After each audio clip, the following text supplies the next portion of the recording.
This is based on a talk by Dr. Banks, and for a better audio quality, is narrated by AI named Onyx.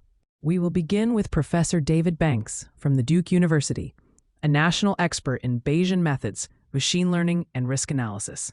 He has taught the future of AI in education. We'll explore how AI is evolving student teaching and learning. And I have 2 kids in college, and we have to balance out how they're using AI. So it's great learning, and I'm going to pass it on to you. And then if we do run out of time, we have lunchtime to continue the discussion as well. Good morning, everyone. Thank you so much for being here. I hope you're all doing well. I think it's long overdue for us to rethink how we do education. Just walk into a typical high school classroom today. It still looks almost exactly like one from the 1800s. A teacher stands at the front of the room, lecturing to a group of teenagers. It's a rigid, outdated setup that doesn't serve today's learners. This moment presents an opportunity, a kind of awakening, to reconsider our approach. I've spoken to many colleagues who are deeply concerned and genuinely trying to improve education. Let's talk about a growing concern, the use of large language models, LLMs, in education. Some fear students will use them to cheat, and yes, they probably will. But let's be honest, students already cheat. What LLMs change is the type of cheating. As educators, our job is to design courses where cheating becomes nearly impossible, where understanding and original thinking are built into the structure. There's another fear that LLMs will make students lazy. But again, many already are. LLMs didn't create that problem. Similarly, people worry students won't develop critical thinking skills. Well, our current system isn't exactly producing brilliant critical thinkers either. These concerns have been part of education for centuries. Let me give you a historical perspective. Plato tells us that Socrates was worried that writing things down would ruin people's memory. Sound familiar? When I was in high school, Sea Spring High School, we were banned from using calculators. The fear was that we'd become innumerate. But what actually happened? Even people who weren't mathematically gifted could now perform meaningful calculations. Ironically, we were required to learn to use slide rules, but weren't allowed to use calculators. How's that for cognitive dissonance? Across K through 12 and higher education, we still struggle to integrate technology meaningfully. Professors often discourage laptops during lectures. Many high schools require students to turn off phones and lock them away. We isolate rather than integrate technology. And then there are policies that feel like steps backward. Take North Carolina, for example. In 2013, the state mandated that all 4th graders learn cursive writing. That feels like a nostalgic but outdated approach to education. We should be preparing students for the world they're going to inherit, not the world we grew up in. Let's talk honestly about large language models in education. Many of my colleagues in the statistics department now require students to sign pledges that they will not use large language models, LLMs, to do their homework. To me, this feels like swimming against the tide. These technologies are here, and they're only going to become more integrated into our lives. Rather than resisting them, we need to figure out how to incorporate them meaningfully into education. Of course, we now face the challenge of integrating AI education into every classroom. And while there's a lot of concern around hallucination when LLMs competently make up incorrect facts, that problem can actually be addressed quite simply. For example, you can build a wrapper around the model that says, if a fact isn't listed in one of the approved textbooks for this grade level, don't say it. That alone is a pretty strong safeguard against hallucination-related concerns. As for students cheating with LLMs, sure, they will, if they can, but students have always looked for ways to get help. College application essays, for example, have long been written by parents or outsourced to others. LLMs just make it more accessible. So instead of lamenting their use, we need to rethink the design of our assignments and assessments. There's also this worry that LLMs will make students lazy. I don't find that compelling. If anything, I think these tools can unlock new types of creativity and productivity. I've seen students who can't draw use AI tools like DALL-E to illustrate beautiful comic books. Students are using LLMs to create imaginative Dungeons and Dragons storylines, like planning a heist in 1890s Venice with a rogue, a werewolf, and a magician.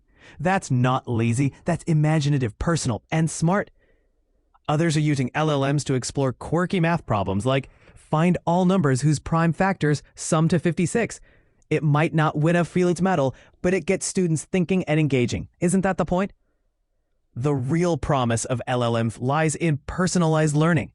Decades of research show that one-on-one tutoring is the most effective way to teach almost anything to almost anyone. And yet, our educational system still largely relies on one person lecturing to 30 or more students at a time, a model that's clearly not ideal. Now imagine an LLM fine-tuned as a recommender system that learns about a student, say little Johnny. It knows that Johnny has a 22-minute attention span for math, struggles with algebraic word problems, and loves baseball. That LLM could generate 22 minutes of personalized, baseball-themed word problems tailored exactly to Johnny's needs. That's revolutionary, and it could happen for any child, anywhere in the world. Why wouldn't we want that? And I think we would be foolish not to engage with this technology. By the way, did anyone catch that New York Times article from 2 days ago? It referenced a study of 54 students where EEG reading showed slightly lower brain activity when they used large language models to assist with essay writing. Now, as a statistician, I can point out a few things. First, the sample size was small, just 54 students split across 3 experimental groups. That's not a lot of data. Second, and more importantly, it's not at all clear that reduced EEG activity is a bad thing. Maybe the students were offloading the repetitive or tedious parts of writing and focusing more on creative or higher level thinking. That's a plausible and even desirable shift.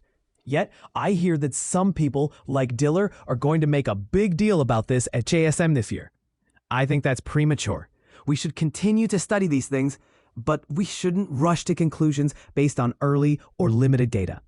Meanwhile, the positive effects are already becoming clear. Writing quality is improving, especially for students whose first language isn't English. Students are learning to code faster. Quizzes and assignments can be written more efficiently. And let's not forget, AI grading is on the horizon. I don't know about you, but as a college professor, grading has always been one of the most excruciating parts of the job. Automating even a part of that would be a welcome change. But of course, there will be consequences and corollaries. We're going to have to change what we teach, how we evaluate students, and how students engage with learning. Major changes are coming. One area that hasn't received enough attention yet is specialization. We now have the opportunity to tailor our educational strategies to different disciplines and different goals. For instance, if I'm teaching math majors, I might say, sure, you can get GPT-4 to solve all your homework problems, but that won't help you on the in-class exam. I strongly recommend doing the homework yourself. If I'm teaching engineering students, I'd say your critical skill is informal proof. It's translating real-world problems into solvable mathematical language. So I want you to use GPT-4. Learn to prompt it well. That's a professional competency. For English majors, I'd say you need to learn how to write better than GPT-4. Use it, yes, but improve on it. That's your benchmark. And for history majors, I'd emphasize your value lies in marshaling historical evidence to build arguments and draw conclusions. Use LLMs to improve your writing in clarity, but the reasoning and insight must be yours. So we can now customize our pedagogical approaches to the specific intellectual tasks of each discipline. That's a powerful shift. Let me share a personal example. I teach a graduate course on predictive inference.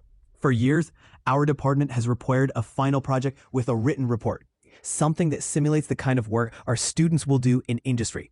Recently, I began requiring students to use a large language model during their write-ups. The result?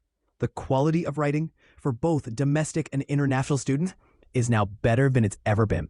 Let me share a story from my experience as an editor. About 4 years ago, I received a paper to review. The mathematics looked sound, but the English was so poor, I couldn't in good conscience send it out for peer review. I wrote back to the author, politely asking them to work with a native English speaker to improve the language.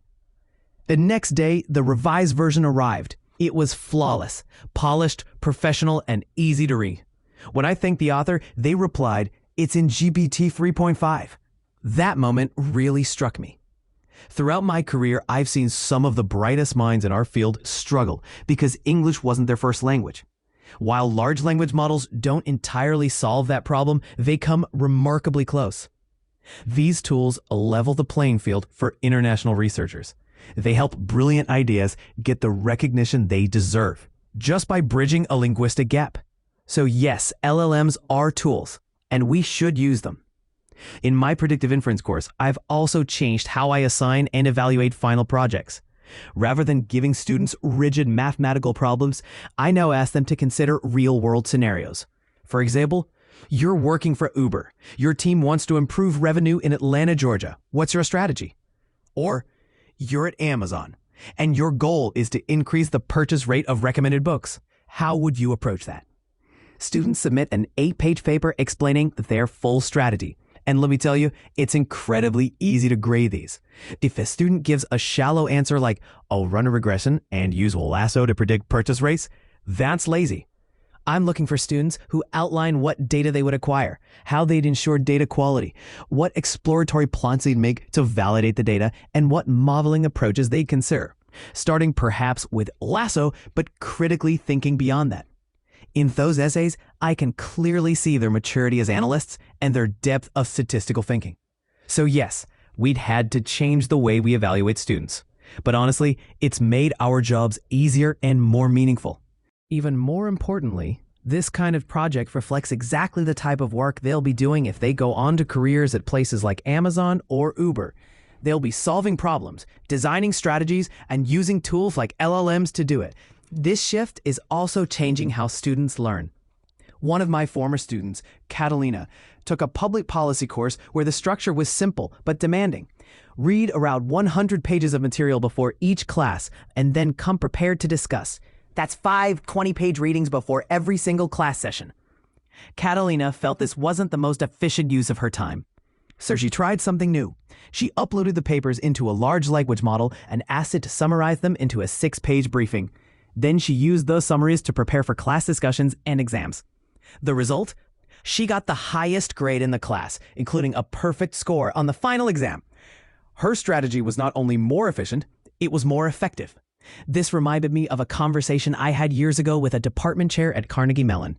He was lamenting the fact that in their PhD qualifying exams, students who read CliffsNotes versions of literature were scoring higher than students who had read the full novels.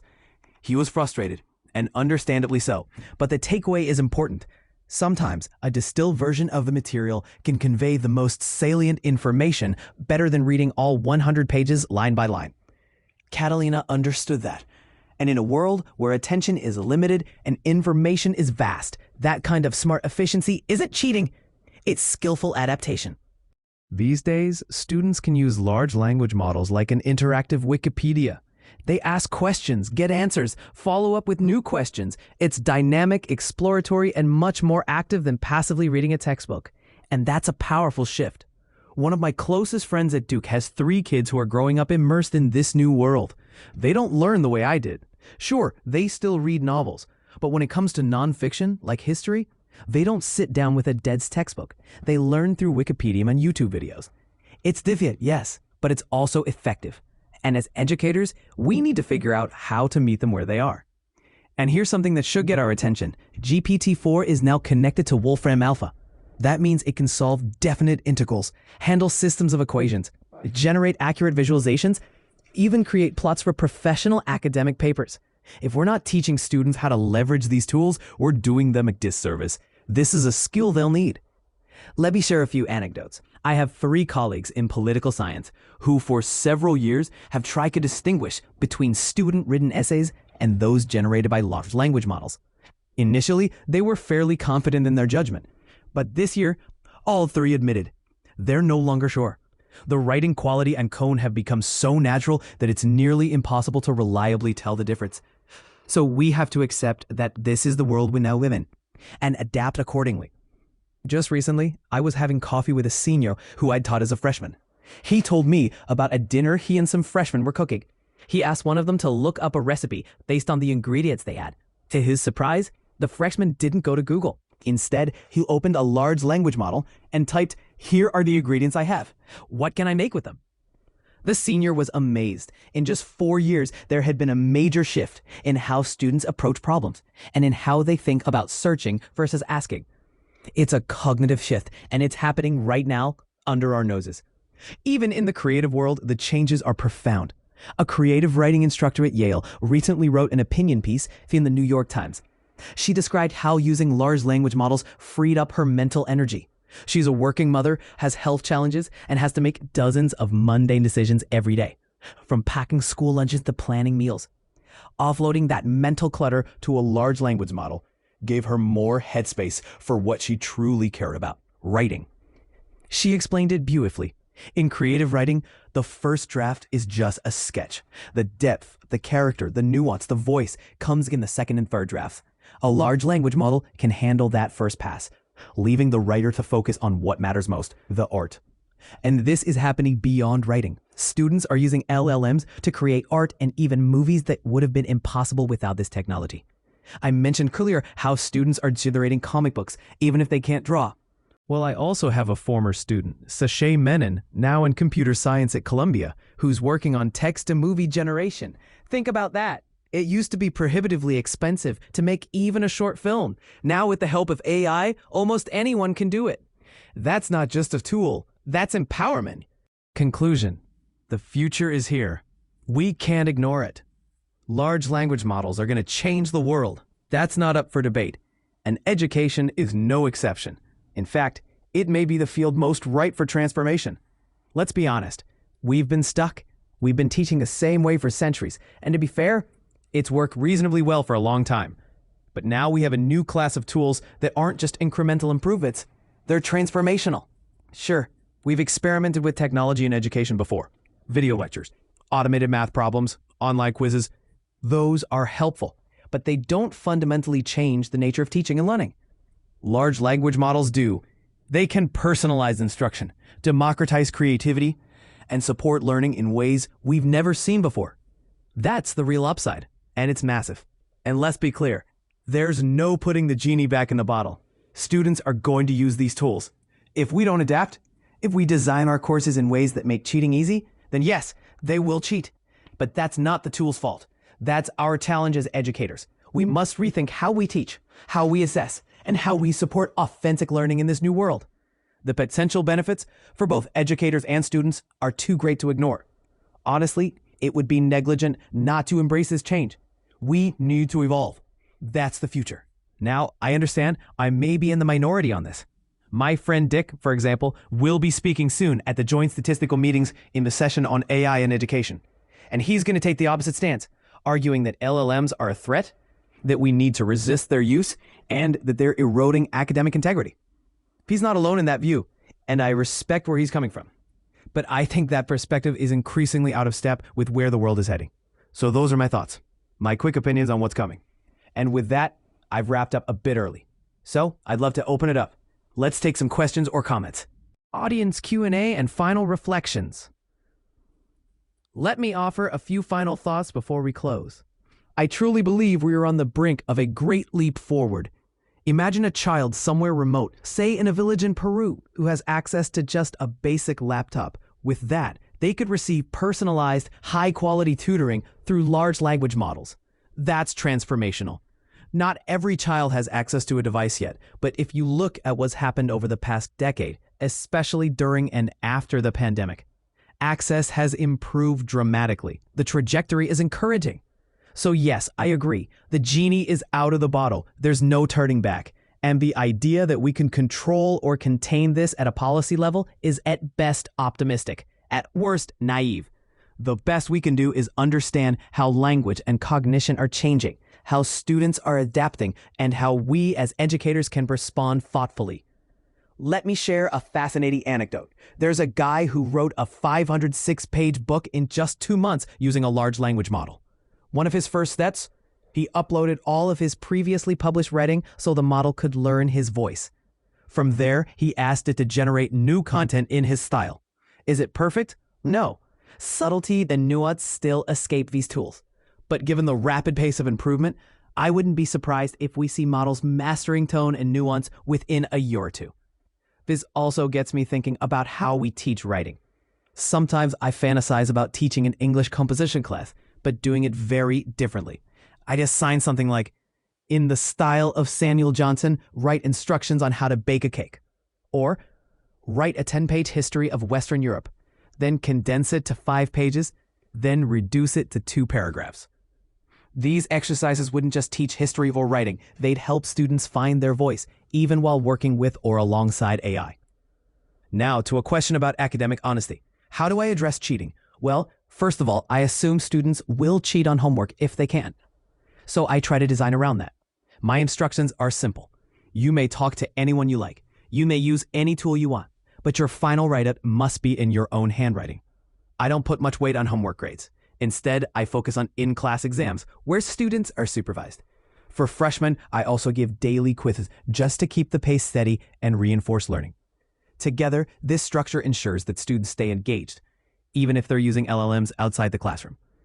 For master's level and advanced courses, I handle it differently. For example, I mentioned earlier the capstone paper students write in my predictive inference class. That's a deep dive. It's individualized, and honestly, it's very easy to grade. You can immediately tell who has put in thoughtful work and who's just going through the motions. Someone asked whether LLMs are creating a kind of homogeneity in student writing, if we're losing the uniqueness of student voices. That's a great question. I haven't personally tried to analyze that, but from what I've heard from colleagues, while there may be less stylistic variation, the average quality of writing has significantly improved. So even if there's some convergence, the overall effect seems positive, for now. Lastly, a question came up about the idea I mentioned earlier. Building a wrapper around a large language model to prevent hallucinations and ensure factual accuracy. Here's the idea, simply put. Every state has a board that certifies certain textbooks for K-12 education. These books are considered vetted sources of factual content. So you could have a system where a student asks a question. The LLM generates a response. A separate script or wrapper checks whether the response is directly supported by information in the approved textbook. If it is, the response is returned. If not, the model is prompted again, this time to limit itself to the approved content. This kind of implementation wouldn't be hard technically. It's a bit of scripting and alignment, but pedagogically it's potentially powerful. It enforces factual rigor while still leveraging AI's fluency and interactivity. Final words. Thank you all for your thoughtful questions, your curiosity, and your openness. There's still so much to explore, and I don't pretend to have all the answers.